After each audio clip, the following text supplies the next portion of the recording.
Bonjour chers élèves, alors aujourd'hui on va voir la division de nombres décimaux. Donc si je devais faire un retour sur les autres opérations sur les nombres décimaux en résumant, donc addition et soustraction, on doit placer les nombres avec les virgules et donc les positions alignées, dizaine avec dizaine, unité avec unité, virgule avec virgule, dixième avec dixième, etc.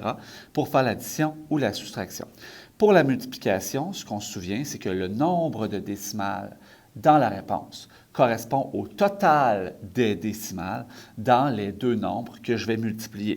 Donc, je peux les placer tout en ligne à droite, peu importe où se place la virgule, je multiplie et la réponse finale, bien, je place la virgule en fonction du nombre de décimales qu'il y avait dans mes termes multipliés.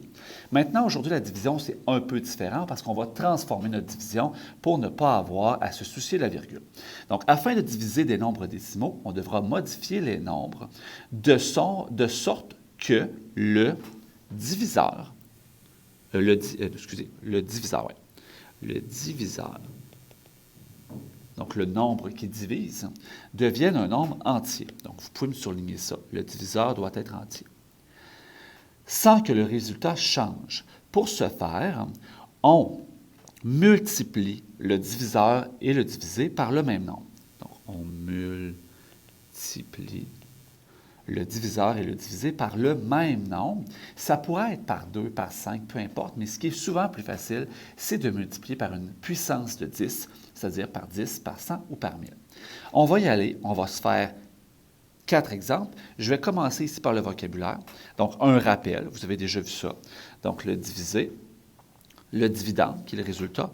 Et ce qui est important, c'est le diviseur et sa virgule. C'est ça qu'on va regarder le plus attentivement. Il ne faut pas avoir de virgule dans le diviseur. Donc, je vais regarder mon premier nombre ici. Première opération, c'est 24,6 divisé par 1,2. Donc, l'important, c'est que mon diviseur, le 1,2, n'ait plus de virgule. Pour ce faire, je vais multiplier par 10, ce qui fait tasser la virgule d'une position. Ça va donc me donner 12. Et ce que je dois faire pour que ça fonctionne, c'est que dans mon divisé, je dois aussi faire x 10. Dans ce cas-ci, la virgule va aussi se ramasser à la fin. Et je n'aurai plus aucun nombre décimal. Donc, je vais commencer à faire mon opération. Je vais faire, et là, je vous fais le rappel, 24,6 divisé par 12. Ah, excusez, je n'ai pas de virgule du tout. Donc, 246 divisé par 12, parce que j'ai tassé mes virgules et je n'ai plus de décimales. Et là, j'effectue mes opérations. Donc, je vais regarder 12 dans 24. Il rentre 2 fois. 2 fois 12, 24. Je soustrais, il ne reste rien. Je descends mon 6. Est-ce que 12 dans 6 entre? Il rentre 0 fois. Donc, 0 fois 12, ça fait 0. Je soustrais, il reste 6. Et là, ce que je vais faire, c'est que pour pouvoir continuer, et là, je ne vais pas laisser des restes, c'est pour avoir des nombres décimaux, bien, ce que je vais faire, c'est que je peux mettre une virgule ici.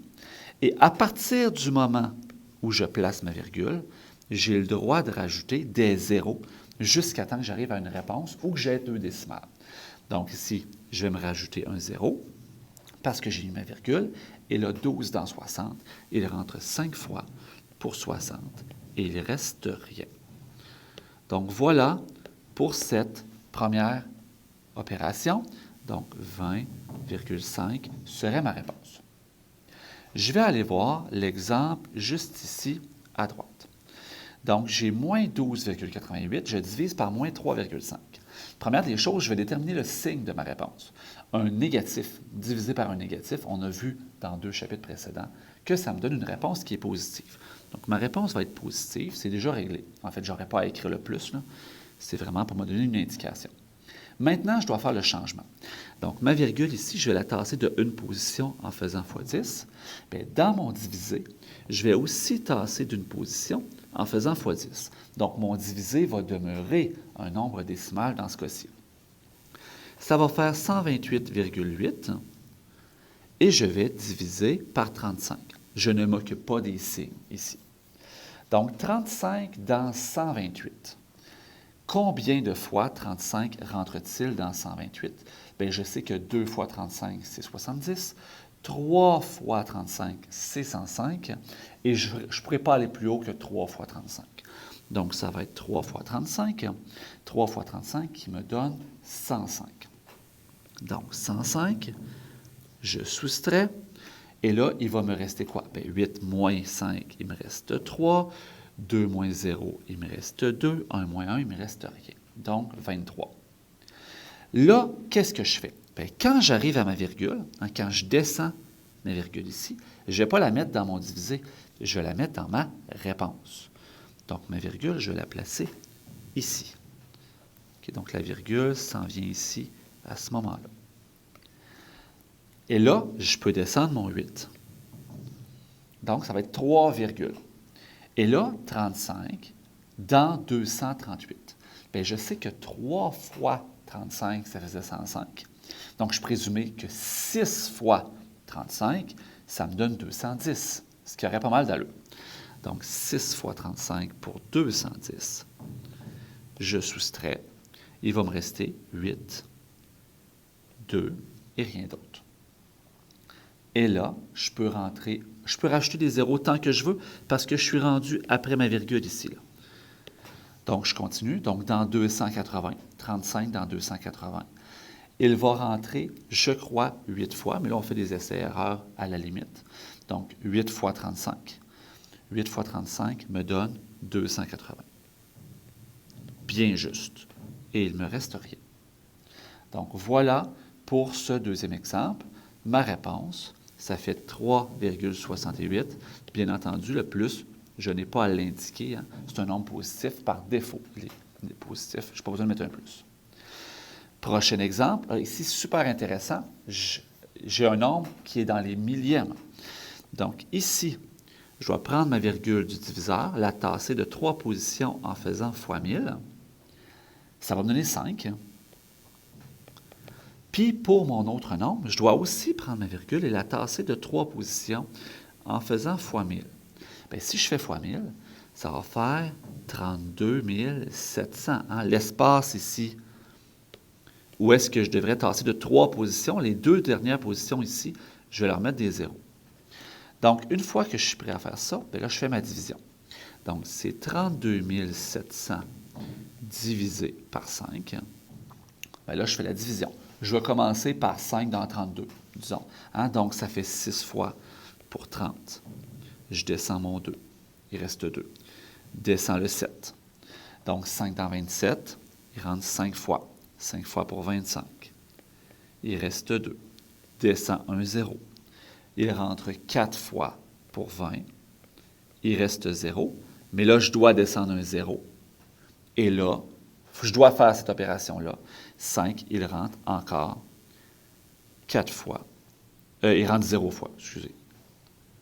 0 fois dans 0, puis 0 fois 5, ça fait 0, puis il reste 0. Donc, ça fait 6540. Et là, si vous n'êtes pas certain, OK, bien, vous pouvez regarder votre nombre de départ ou votre nombre converti, puis regarder logiquement, à l'œil, 30 000 divisé par 5. Donc, est-ce que ça pourrait avoir de l'allure 6 000? Moi, je trouve que 30 000 divisé par 5, c'est comme 30 divisé par 5. 30 divisé par 5 donne 6, donc 30 000 divisé par 5 donne 6 000. Donc, je suis dans un bon ordre de grandeur ici. Donc, ça va être la bonne réponse. Donc, 6 540. Dernier exemple. Oh, je suis en train d'oublier quelque chose. Mon signe que je n'avais pas traité au départ. Ici, j'avais un moins. Ici, j'ai un positif. La réponse sera donc négative. Dernier exemple. Tout positif, donc la réponse sera positive. Même principe. Je tasse ma virgule dans le diviseur ici de 2 places. Ça va donner 1. J'ai fait fois 100. Dans mon divisé, ma virgule ici, elle est à la fin. Je la tasse aussi fois 100. 100 fois 100, ça fait 10 000. Et là, je dois faire 10 000 divisé par 1. Mais là, on va s'entendre que 10 000 divisé par 1, ça fait 10 000. Donc, j'ai terminé cet exemple-là. Et la réponse, elle est positive.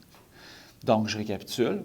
Quand tu fais une division par un nombre décimal, tu dois t'assurer que le diviseur n'ait plus de virgule en multipliant par 10, 100, 1000, 10 000, peu importe. Et on fait la même opération sur le divisé. puis ensuite, on fait l'opération comme si de rien n'était. Et c'est ce qui termine nos notes de cours sur la division de nombres décimaux.